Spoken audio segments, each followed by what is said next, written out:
Starting a phone call might sound easy, but it's one of the moments that shows real communication skill. The first few seconds decide whether the call feels polite, confident, or awkward. So let's talk about how native speakers open a conversation naturally and clearly. First, always start with a warm greeting and introduce yourself. This is your professional handshake over the phone. Say something like, "Hello, this is Tom speaking." "Hi, this is Sarah from English Unleashed." These lines are short, natural, and respectful. They immediately tell the listener who you are and make the call sound organized. Avoid jumping straight into the topic without a greeting. It feels rushed and unprofessional. Next, if you're calling to speak to a specific person, ask politely, "Hi, may I speak to Mr. Wilson, please?" "Hello, may I speak to Sarah?" The word may is key here. It's softer and more polite than can. It shows respect, especially in business or formal conversations. When you're the one answering the call, use a friendly but professional tone. "Good morning. How can I help you today?" "Good afternoon. Thank you for calling. How can I assist you?" This sets a positive tone and tells the caller they're talking to someone attentive. Finally, once the greeting is done, get to the point. People appreciate clarity. For example, "I'm calling about our meeting tomorrow. I wanted to check in about the project update." These lines save time and let the conversation flow smoothly.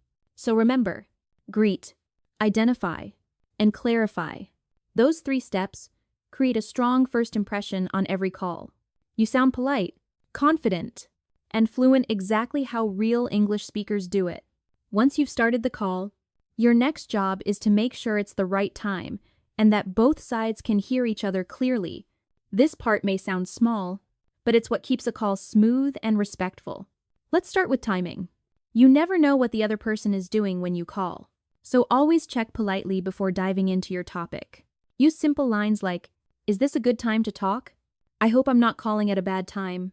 These phrases show emotional intelligence. You're respecting their schedule, not assuming they're free. If they're busy, you can say, "No worries, I can call back later." Or, "Would it be better if I call again in 10 minutes? That flexibility makes you sound thoughtful and professional. Now, let's talk about connection.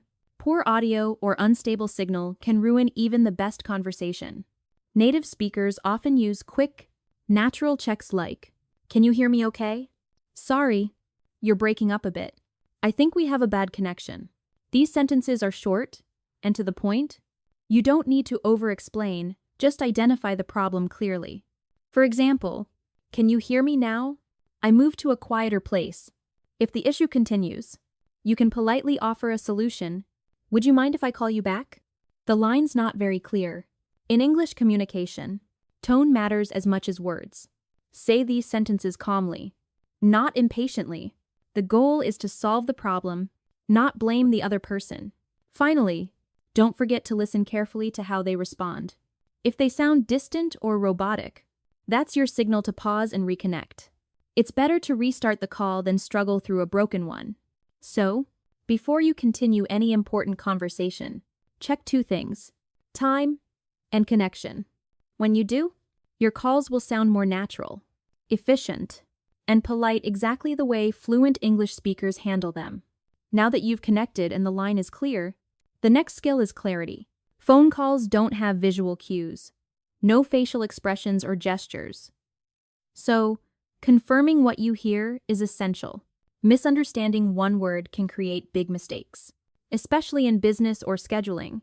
Let's start with the basics. If you didn't catch something, don't pretend you did. Ask politely, "Sorry, could you say that again? I didn't catch that. Could you repeat it? Please." These are polite, natural, and used constantly by native speakers. Never say what. It sounds rude or impatient. If the person speaks too fast, slow them down gently. "Can you speak a bit more slowly? Please. I'm taking notes." This not only helps you understand, but also signals that you care about accuracy. Sometimes, you just need to check a small detail. "Let me make sure I understood you correctly. The meeting is at 2 p.m. Right. This sentence is gold.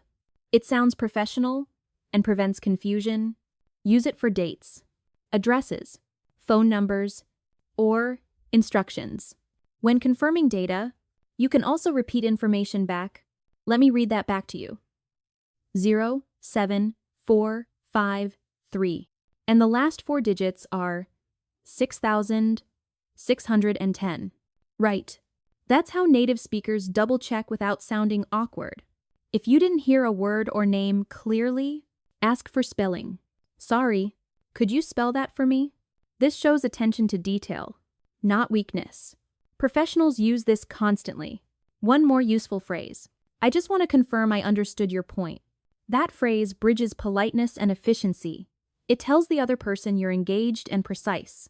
In summary, clarification and confirmation are the backbone of strong communication. It's not about sounding fluent.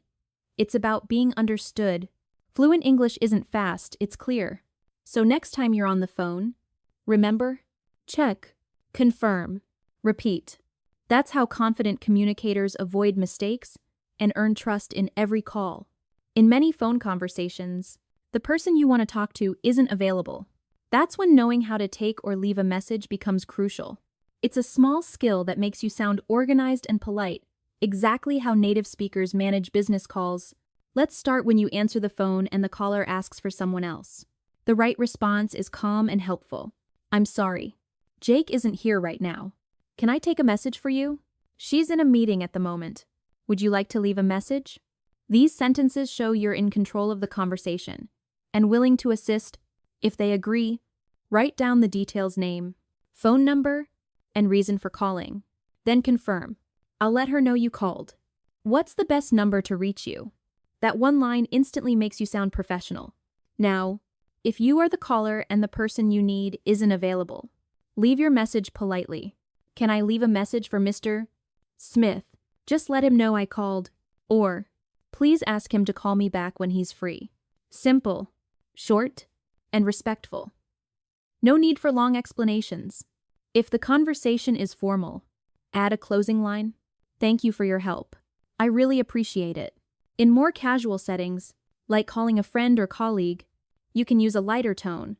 Hey, just tell Anna I called. She can ring me back whenever. That's friendly but still clear. Finally, when you're the one taking the message, always repeat it back before ending the call.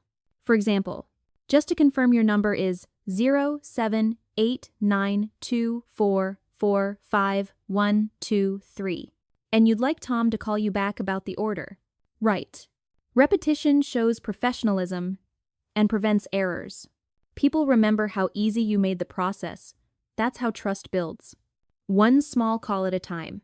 So, whether you're leaving or receiving a message, keep it clear, brief, and polite.